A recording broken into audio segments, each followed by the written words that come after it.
అందరికీ వందనాలండి. మరి మరొక వాక్య భాగం చూద్దాము. అయితే మన జీవితంలో కొన్ని ప్రతిష్టలు చేసుకుంటూ ఉంటాం.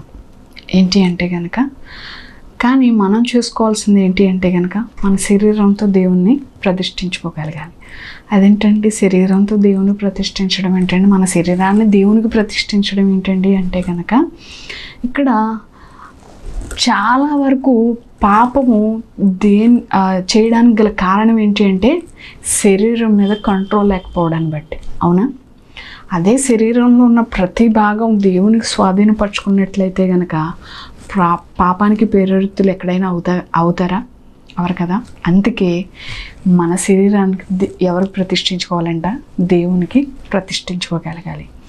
ఇక్కడ బైబిల్ గ్రంథంలో ఒక మాట ఉంటుంది, నీ బాల్య దినం నుండి దేవుణ్ణి ఏం చేసుకోవాలంట? స్మరణకు తెచ్చుకోవాలి. నీ సృష్టికర్తను స్మరణకు తెచ్చుకో అని ఒక మాట ఉంటుంది.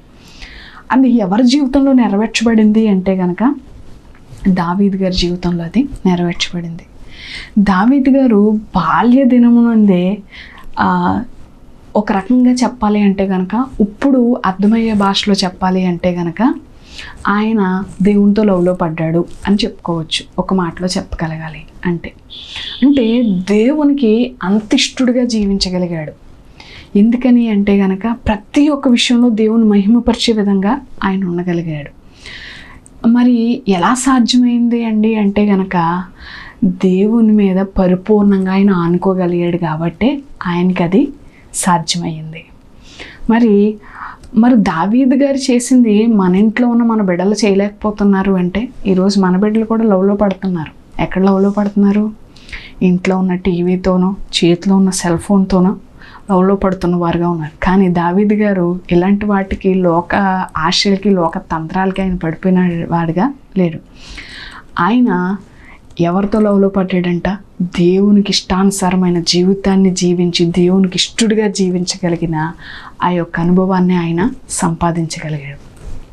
ఆయన కూడా హీరోగానే ఉన్నాడు. ఎప్పటి వరకు అంటే కనుక వేటుకు హీరోగా ఉన్నాడో తెలుసా? అడవిలో ఆయన మేపుతున్న గొర్రెలకి ఆయనే హీరో. లేకపోతే ఆ చుట్టూ ఉన్న చెట్లకి, పుట్లకి, కొండలకి, ఆ లోయలకి అన్నిటికీ కూడా ఆయనే హీరోగా ఉన్నాడు. కానీ ఒకానొక సమయంలో వాటికి మాత్రమే పరిమితమైన ఆ హీరోని తీసుకొచ్చి దేవుడు ఎవరికి కనపరిచాడు? ఇశ్రాయేలులందరి ఎదుట ఆయన్ని హీరోగా దేవుడే లేవనెత్తాడు.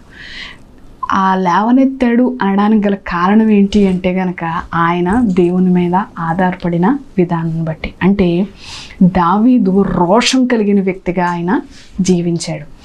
ఈరోజు మరి దావీదులో ఉన్న ధన్యతను, దావీదు పొందుకున్న ఆ ధన్యతను మనం ఎందుకు పొందుకోలేకపోతున్నాం అండి అంటే కనుక దావీదు రోషం కలిగిన వ్యక్తిగా ఉన్నాడు.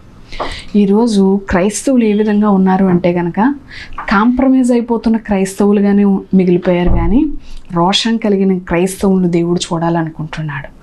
రోషం కలిగి ఆయనలో నిలబడి సత్తా కలిగిన వారిని దేవుడు చూడాలనుకుంటున్నారు.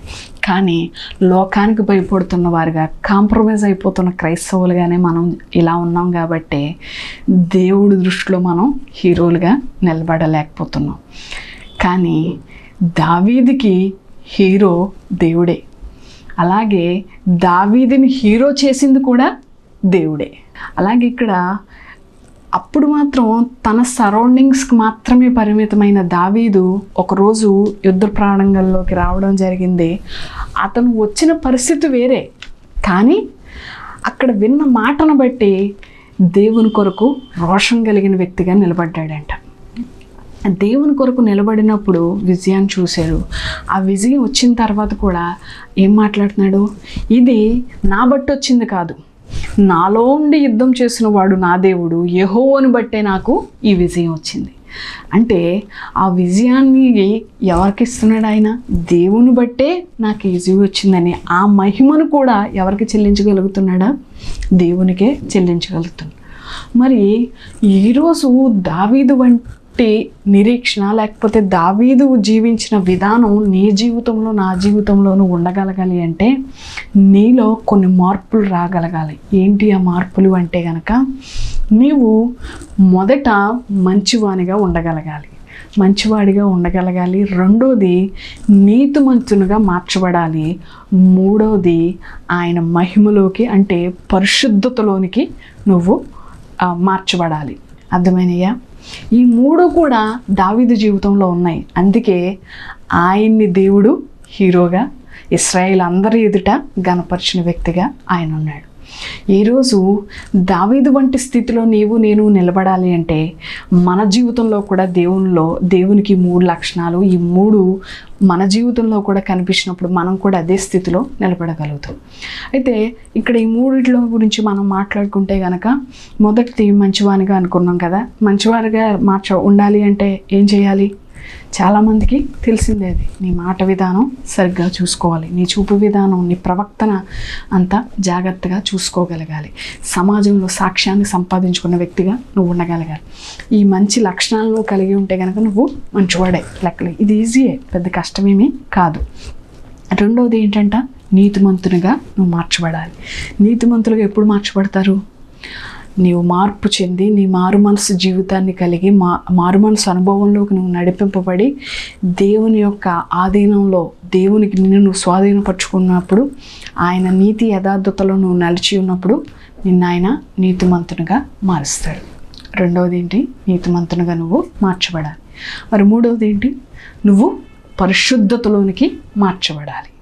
అంటే ఇక్కడ ఒక్క విషయాన్ని మీకు నేను అర్థమయ్యే విధంగా చెప్తాను. ఏంటంటే నీతిమంతునికి తీర్పు వస్తుంది, పరిశుద్ధులు తీర్పులోనే ఉంటారు. కానీ ప్రతి ఒక్కరూ తీర్పులోంచి బయటికి రావడానికి అంటే ఎవరైతే పరిశుద్ధులో వారు మాత్రమే బయటకు వస్తారు, వారే దేవుని మహిమలో చేర్చబడతారు. మీకు అర్థమైందా? అంటే ప్రతి ఒక్కరికి తీర్పు జరుగుతుంది. ఆ తీర్పులో ఫిల్టర్ అయ్యేవారు మాత్రమే పరిశుద్ధులు అన్నమాట. వారు మాత్రమే దేవుని మహిమలో చేర్చబడతారు. నీవు పరిశుద్ధునిగా మార్చబడిన తర్వాత నువ్వు దేవుని మహిమలో నిలబడగలగాలి అంటే ఆయన తీర్పులోంచి నువ్వు పరిశుద్ధతంగా నువ్వు బయటికి రావాలి. అంటే నువ్వు పరిశుద్ధతను కాపాడుకోగలిగిన వ్యక్తిగా, ఆయన పరిశుద్ధతలో నువ్వు నడిచిన వ్యక్తిగా నువ్వు ఉండగలగాలి. అప్పుడు మాత్రమే ఆయన మహిమను చూడగలిగిన వ్యక్తిగా, ఆయన మహిమలోకి నువ్వు చేర్చబడిన వ్యక్తిగా నువ్వు ఉండగలుగుతావు. అయితే మరి ఆ మహిమలోకి మనం చేర్చబడాలి అంటే గనక ఇందాక మనం మాట్లాడుకున్నట్లుగా ఏ పాపము, ఏ మాలిన్యము, ఈ లోక మాలిన్యం మనకు అంటకుండా మనల్ని మనం ప్రత్యేకపరచుకోగలగాలి. మనల్ని మనం ప్రత్యేకపరచుకోగలగాలి అంటే గనక మనలో కొన్ని అవయవాలను ఎవరికి ప్రతిష్ఠించుకోగలగాలి? దేవునికి ప్రతిష్ఠించుకోవాలి. అదేంటండి అవయవాలను దేవునికి ప్రతిష్ఠించుకోవడం ఏంటండి అంటే గనక ఇందాక మనం మాట్లాడుకున్నాం కదా, మన జీవితంలో పాపమును మనకంటకుండా లేకపోతే పాపంలో మనం పడిపోకుండా ఉండగలగాలి అంటే కనుక మొదట మన శరీరం ఎవరి ఆధీనంలో ఉండాలి? మన ఆధీనంలో ఉండగలగాలి. అవునా? మన ప్రతి అవయవం ఎవరి ఆధీనంలో ఉండాలి? మన యొక్క ఆత్మ స్వాధీనంలో ఉన్నప్పుడు మాత్రమే ఏ పాపానికి ప్రేరేపితులం కాకుండా మన శరీరంపై మన కంట్రోల్ ఉన్నప్పుడు ఏ పాపంలో పడిపోకుండా ఉండగలుగుతాం. అందును బట్టే ఇక్కడ చూడండి, రోమీయులకు రాసిన పత్రిక 12వ అధ్యాయము 1వ వచనం చూసినట్లయితే, కాబట్టి సహోదరులారా, పరిశుద్ధమును దేవునికి అనుకూలమైన సజీవ యాగముగా మీ శరీరమును ఆయనకు సమర్పించుకొనుడని దేవుని వాత్సల్యతను బట్టి మిమ్మల్ని బ్రతిమాలుకొనుచున్నాను. ఇట్టి సేవ మీకు యుక్తమైనది. దేన్ని సమర్పించుకోవాలంట? మన శరీరమును ఆయనకు సమర్పించుకోగలగాలి. మన శరీరం వేటితో నింపబడిందంటే అనేక అవయవాలతో అది అమర్చబడింది. మరి ఆ అవయవాలు ఏంటి అంటే గనక కొన్ని అవయవాలు మన సమయాన్ని బట్టి కొన్ని అవయవాలు మనం చూద్దాం. మొదటిదిగా ఏంటి అంటే గనక నీ కన్ను. ప్రతి ఒక్కరూ కన్నులు కలిగిన వారిగా ఉన్నామా? ఉన్నాము. ప్రతి ఒక్కరూ చూడగలుగుతున్నామంటే కన్నులు ఉన్నాయి మనకి, అవునా? కాబట్టి నీ కన్నుని ఎవరికి సమర్పించుకోవాలి? దేవునికి సమర్పించుకోవాలి. అంటే ఏంటండి కన్నుని సమర్పించుకోవడం ఏంటండి? మరి కన్నుని దేవునికి సమర్పించేస్తే మేము ఎలా చూడగలమండి అనుకుంటున్నారేమో. అంటే మీ కన్నులను తీసుకెళ్ళి కానుకల డిబ్బీలో వేసేయమని దాని అర్థం కాదు. కానీ నేను చెప్పిన ఉద్దేశం ఏంటంటే నీ కన్ను లోకంలో ఉన్న హేయకరమైన వాటిని చూడకుండా నీ కన్నును నువ్వు పరిశుద్ధపరచుకోగలగాలి. హల్లెలూయా. మీకు అర్థమైందా నేను చెప్పింది ఇప్పుడు? అవును, ఈ లోకంలో ఉన్న అనేక వాటికి ఆకర్షితులం అవుతున్నాము అంటే గనక నీ కన్నును బట్టే కదా. కాబట్టి ఆ కన్ను విషయంలో నువ్వు జాగ్రత్త వహించాలి. వేటిని చూస్తున్నావు, వేటి వైపు నువ్వు ప్రేరేపితులవుతున్నావు, వేటిని నువ్వు చూసి వాటికి ఆకర్షితులవుతున్నావు, వేటికి చూడడానికి నువ్వు ఆతృత పడుతున్నావు, ఆ విషయంలో నువ్వు జాగ్రత్తగా చూసుకోవాలి. కన్నుని సమర్పించిన వారు ఎవరైనా ఉన్నారంటే బైబిల్ గ్రంథంలో, యోబు గ్రంథంలో ఒక మాట ఉంటుంది, చూపిస్తాను చూడండి. నేను యోబు గ్రంథము 31వ అధ్యాయము 1వ వచనం చూసుకున్నట్లయితే, నేను నా కన్నులతో నిబంధన చేసుకుంటేనే కన్యకను నేను ఎలాగ చూతును అంటున్నాడు యోబు గారు. ఆయన కన్నునంట ఎవరితో నిబంధన చేసుకున్నాడంట? దేవునితో నిబంధన నా కన్నుని నేను దేవునితో నిబంధన చేసుకుంటాను, వేరొక కన్యకు నేను ఎలా చూస్తాను అన్నాడు. అంటే నా భార్యను చూడడానికి మాత్రమే నా కన్నులు ఉపయోగిస్తున్నాను, అంతేగాని వేరొక కన్యను చూడడానికి నా కన్నులు ఉపయోగించడానికి నా దగ్గర దానికి సంబంధించినవి ఏమీ లేవు. ఎందుకంటే దాని మీద నా రైట్స్ అన్నీ నేను ఎవరికి అప్పగించేశాను?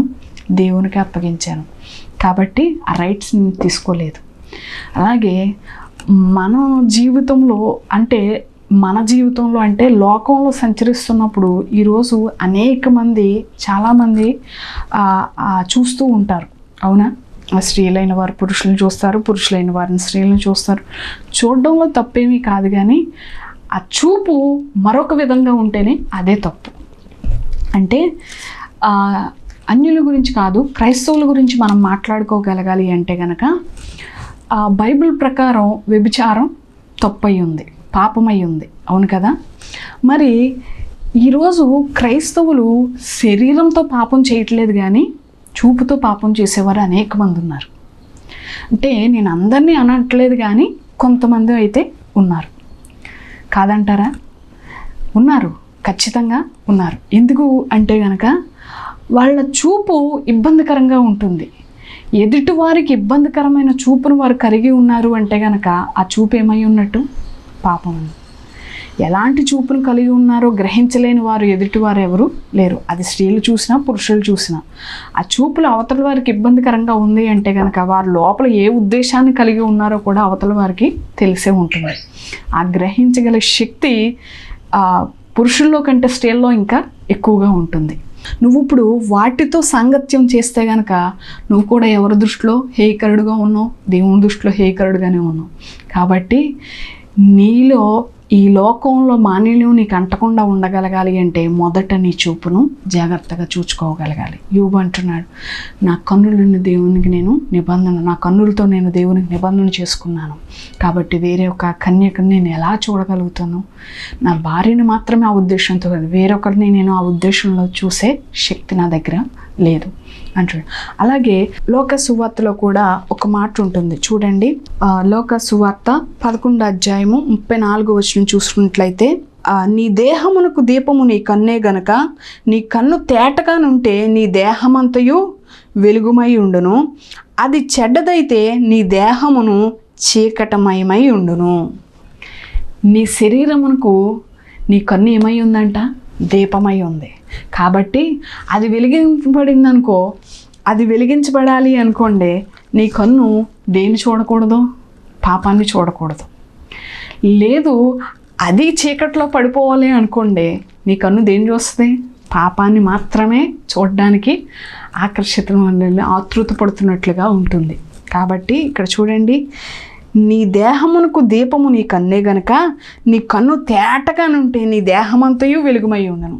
అంటే ఇందాక మనం మాట్లాడుకున్నాం కదా, చాలా మన శరీరంలో ఉన్న కొన్ని అవయవాలను బట్టే మన శరీరం దేనికి లోనవుతుందంట? పాపంకి లోనవుతుంది. అందులో మొట్టమొదటిది ఏమై ఉందంట? నీ కన్నే.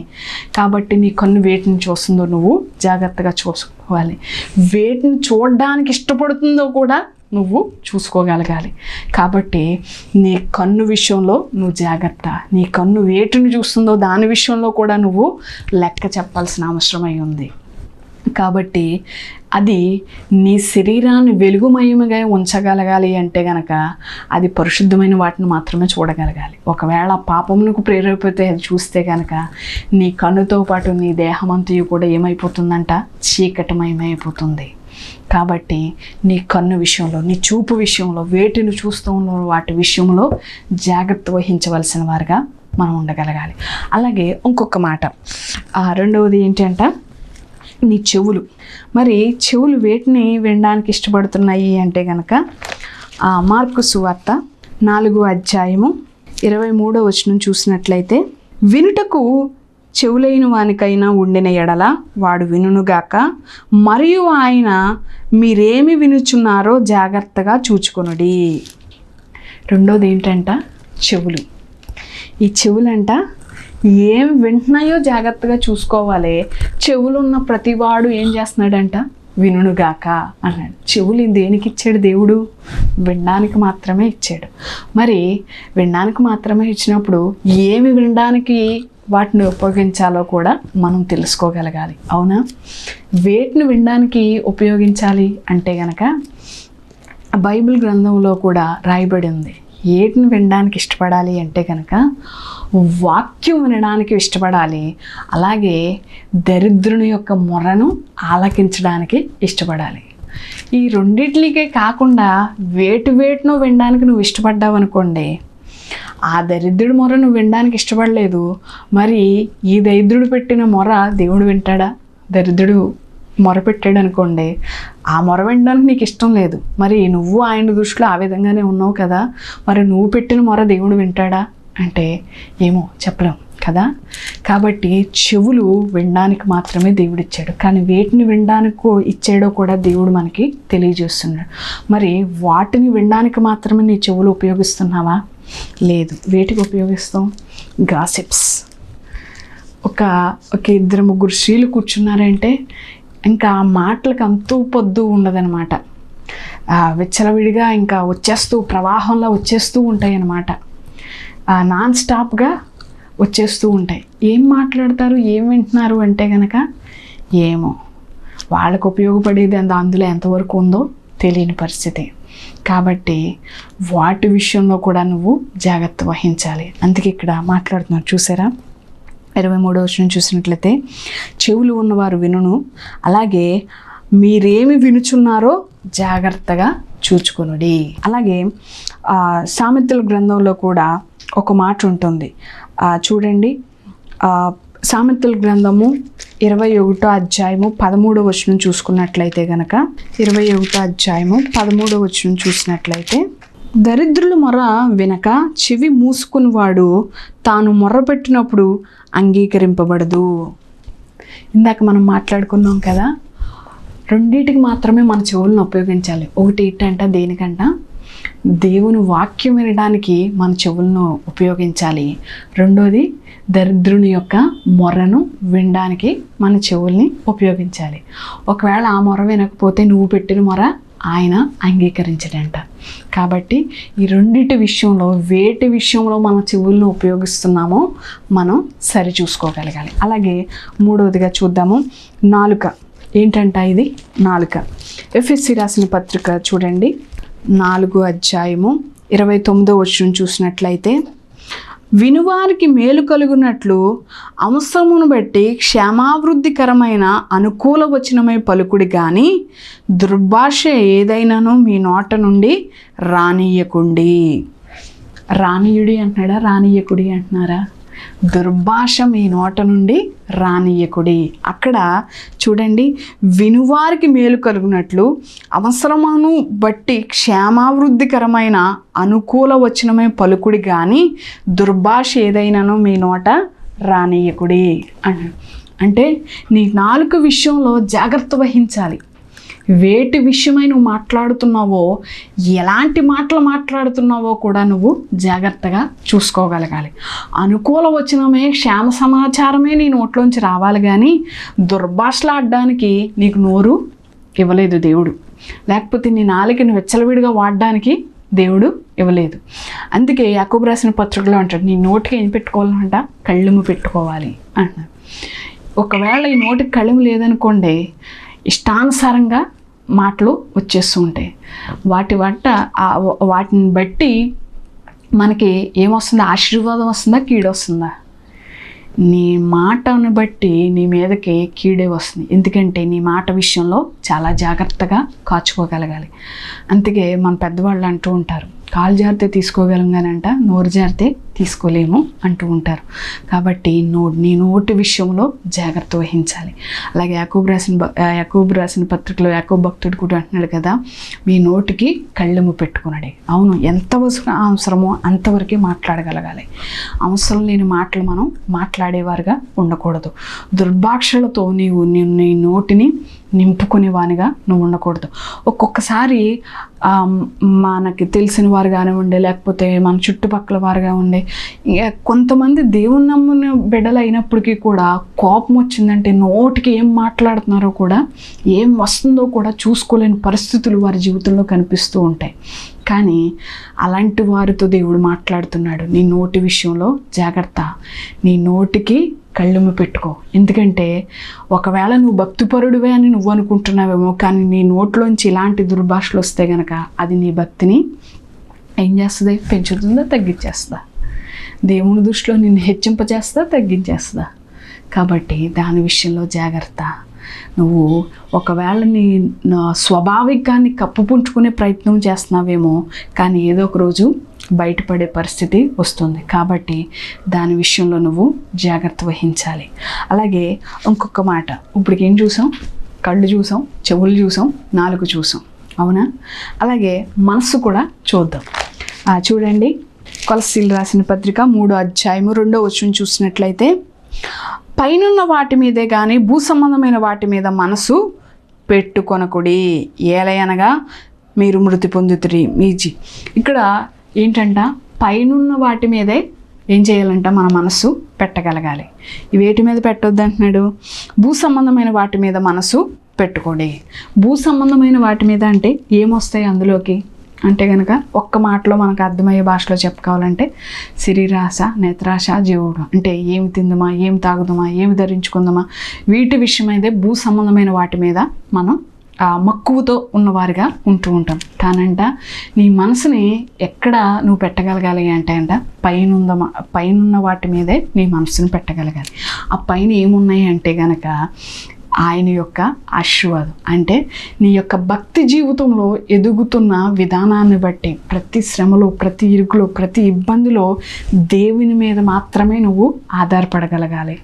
అంటే మరి ఇవేం అక్కర్లేదండి, ఇవి జీవించడానికి మనిషికి అవసరమే. నీ అవసరాన్ని బట్టి నువ్వు వాటిని మాత్రమే. అంతేగాని అంటే చూడండి, మీకు అర్థమయ్యే విధంగా చెప్పాలి అంటే, అసలు ముఖ్యమా, కొసరు ముఖ్యమా?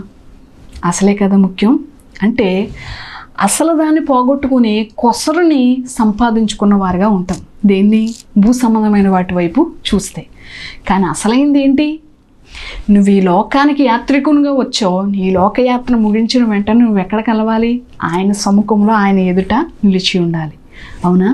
మరి అక్కడ నిలిచి ఉండాలి అంటే ఈ లోకయాత్ర ముగించక మునిపే ఆయన యందు నిరీక్షణతో ఆయన వైపు నువ్వు చూడగలగాలి. మరి అలాంటి నిరీక్షణతో ఆయన వైపు చూడగలగాలంటే మనం వేటి మీద మన మనస్సును లగ్నం చేయగలగాలి? భూ సంబంధమైన వాటి మీద, పరసంబంధమైన వాటి మీద. పరసంబంధమైన, అందుకే పైనున్న వాటిని వెతికే వారిగా నీ మనసును నువ్వు సరి చేసుకోగలగాలి. అలాగే ఇంకొక మాట చూపిస్తాను చూడండి, హృదయం. ఇంకోటి ఏంటంట, హృదయం. మనస్సు, హృదయం రెండు వేరు. అయితే ఈ హృదయం విషయంలో ఒక మాట ఉంటుంది. ఏమై ఉందంటే చూడండి, ఆదికాండము 6వ అధ్యాయము 5వ వచనం చూసుకున్నట్లయితే, నరులు చెడుతనము భూమి మీద గొప్పదయు, వారి హృదయము యొక్క తలంపుల్లోని ఊహ అంతయు ఎల్లప్పుడూ కేవలము చెడ్డవనియు యెహోవా చూచి అంటున్నాను. అంటే నరుల చెడుతనం భూమి మీద ఎలా ఉందంట? గొప్పదియు. అలాగే వారి హృదయము యొక్క తలంపుల్లోని ఊహ అంతయు ఎల్లప్పుడూ కేవలము చెడ్డవని యెహోవా చూచి. హృదయం అంట ఎల్లప్పుడూ వేటితో నింపబడింది అంట? మంచివాటితో నింపబడిందా? చెడ్డవాటితో నింపబడిందంట. ఇది ఎవరు చూసి చెప్తున్నారో తెలుసా? దేవుడే చూస్తున్నాడండి. యెహోవా చూచి నలు హృదయం. అలాగే సామెతల గ్రంథంలో ఇంకొక మాట ఉంటుంది. ఏంటి అంటే కనుక, నరుల హృదయం నాకు మరితేటగా కనబడుచున్నది అని ఉంటుంది. అంటే మన హృదయాలను చూస్తున్న దేవుడు ఆయన అయి ఉన్నాడు. కాబట్టి నీ హృదయంలో ఏముందో గ్రహింపలేని వాడు ఆయన.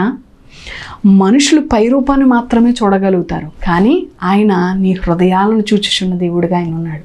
కాబట్టి నీ హృదయాన్ని జాగ్రత్త చేసుకోగలగాలి. మరి నీ హృదయము చెడ్డవాటితో నింపబడి ఉంటే వాటిని విడిచిపెట్టి అక్షయమైన వాటిని చేత పట్టుకుని అట్టి కృపను కలిగి నువ్వు ముందుకు వెళ్ళగలగాలి. అలాగే బెత్షెబాతో పాపం చేసినప్పుడు 51వ సంకీర్తనలో దావీదు గారు కూడా ఒక మాట అంటారు. ఏంటి ఆ మాట అంటే గనక చూడండి, కీర్తన గ్రంథము 51వ సంకీర్తన 10వ వచనం చూసినట్లయితే, దేవా నా యందు శుద్ధ హృదయము కలగజేయము, నా అంతరంగంలో స్థిరమైన మనస్సును నూతనముగా పుట్టించుము. ఏం చేయాలంట? శుద్ధ హృదయాన్ని కలగజేయాలంట. అది ఎవరు కలగజేస్తారు? దేవునికి మాత్రమే అది సాధ్యమై ఉంది. ఒకవేళ నువ్వు ఆ హృదయాన్ని కలిగి లేవేమో, నీవు నీ హృదయంలో చెడ్డమైన తలంపులతో, ఆ మోసపూరితమైన ఆలోచనలతో నీ హృదయం నింపబడిపోయిందేమో. ఆ హృదయాన్ని ఎవరు చూస్తున్నారు? దేవుడు చూస్తున్నాడు. జాగ్రత్త. మరి దాని విషయంలో నువ్వు లెక్క అప్పగించవలసినవని. కాబట్టి శుద్ధ హృదయంతో, స్థిరమైన హృదయముతో దేవుణ్ణి ఆరాధించేటి కృపను కలిగి మనం ఉండగలగాలి. ఇంచుమించు మనం ఇప్పుడు ఎన్ని అవయవాలను చూసామంట? కళ్ళు చూసాము, చెవులు చూసాము, నాలుక చూసాము, మనస్సు చూసాం, హృదయం చూసాం. వీటిని మనం ఎవరికి నిబంధన చేసుకోవాలి? యోబు తన కళ్ళను దేవునితో నిబంధన చేసుకున్నాడు. మరి ఈ అవయవాలతో నువ్వు కూడా దేవునితో నిబంధన చేసుకున్నప్పుడే నీ శరీరం సజీవ యాగంగా దేవునికి సమర్పించే వ్యక్తిగా నువ్వు ఉండగలుగుతావు. వీటిని నువ్వు కంట్రోల్ చేసుకున్నప్పుడు మాత్రమే నువ్వు పరిశుద్ధతలోంచి దేవుని మహిమలోకి నువ్వు చేర్చబడతావు. హల్లెలూయా. అలాగే ఈ వాక్యమును బట్టి, విన్న వాక్యమును బట్టి మనందరం కూడా ప్రార్థన చేద్దాం. పరిశుద్ధుడైన తండ్రి, మహిమ కలిగిన దేవా, మహిమోన్నతుడా, నీకు వందనాలు, స్తుతులు, స్తోత్రాలు చెల్లిస్తున్నాము తండ్రి. ప్రభువా యేసయ్య, నీ వాక్యం ద్వారా నువ్వు మాతో మాట్లాడవు తండ్రి. ప్రభువా యేసయ్య, అవును తండ్రి, మా శరీరమును సజీవ యాగముగా తండ్రి ప్రభువా యేసయ్య నీకు సమర్పించుకోవాలి అంటున్నావు తండ్రి. ప్రభువా యేసయ్య, అవును తండ్రి, మా శరీరం మా పాపం నుండి తండ్రి మేము విడిపింపబడాలి అంటే మా శరీరం మా స్వాధీనంలో ఉండాలి. మా స్వాధీనంలో మా శరీరం ఉండాలంటే మా అవయవాలు నీకు సమర్పింపబడాలి అని చెప్పి, మా అవయవాలతో నీకు నిబంధన చేసుకోవాలని చెప్పి నువ్వు అనేక అవయవాల నిమిత్తం నువ్వు మాతో మాట్లాడిన విధానాన్ని బట్టి నీకు వందనాలు నాయన. అవును తండ్రి, మా కళ్ళు విషయంలో తండ్రి ప్రభువా మేము జాగ్రత్త కలిగి ఉండాలని, మా చూపు విషయంలో మేము జాగ్రత్త కలిగి ఉండాలని. అవును తండ్రి ప్రభువా, మా చెవులు తండ్రి వేటిని వింటున్నాము మీరు జాగ్రత్త వహించుడి. అవును, వేటిని వినడానికి మీ చెవులను ఉపయోగించాలను మాతో మాట్లాడవు ప్రభువా యేసయ్య. వాక్యం వినడానికి, దరిద్రుని యొక్క మొర వినడానికి మాత్రమే నీ చెవులను ఉపయోగించాలి అంటున్నావు తండ్రి. అవును ప్రభా, కానీ లోకంలో ఉన్న వాటికి మేము ఆకర్షితులమై దురద చెవులు కలిగిన వారిగా తండ్రి ప్రభా లోకంలో ఉన్న వాటికి ఆకర్షితులం అవుతున్నాము తండ్రి ప్రభా. వాటి నుండి మమ్మల్ని విడిపించండి. నాలుక విషయంలో మా నోటికి కళ్ళం పెట్టుకున్న వారుగా తండ్రి ప్రభా, దుర్భాషలు మా నోటి వెంట రాకుండా తండ్రి ప్రభా యేసయ్య నీ కొరకు మేము చూచి అట్టి కృపను మాకు దయచేయండి తండ్రి ప్రభా. మా మనస్సును, మా హృదయమును తండ్రి ప్రభా యేసయ్య, అవును తండ్రి, శుద్ధ హృదయంతో నిన్ను వెతికేవారుగా తండ్రి, స్థిరమైన మనసుతో నిన్ను చూచగలిగే శక్తిని మాకు కలిగి ఉండడానికి నీ కృపను చూపండి తండ్రి. మరి వింటున్న బిడ్డల్లో తండ్రి ప్రభా యేసయ్య, వీటిలో వేటినైనా నువ్వు జయించలేని వారుగా వారు ఉంటే తండ్రి ప్రభా నీ కృప చేత బిడ్డలను బలపరచండి తండ్రి ప్రభా యేసయ్య. అవును తండ్రి ప్రభా, వారు నీతిమంతులుగా మార్చబడాలి, అవును తండ్రి పరిశుద్ధులుగా మార్చబడాలి, నీ మహిమలోకి చేర్చబడాలి అంటే తండ్రి ప్రభా యేసయ్య, అవును తండ్రి, మా శరీరమును తండ్రి నీకు సమర్పించుకునే వారుగా మేము ఉండగలగాలని నీ వాక్యం ద్వారా మాతో మాట్లాడవు తండ్రి. అట్టి కృపను వింటున్న మా అందరికీ దయచేయమని యేసు నామమున అడుగుచున్నాం తండ్రి. ఆమేన్. అందరికీ వందనాలు.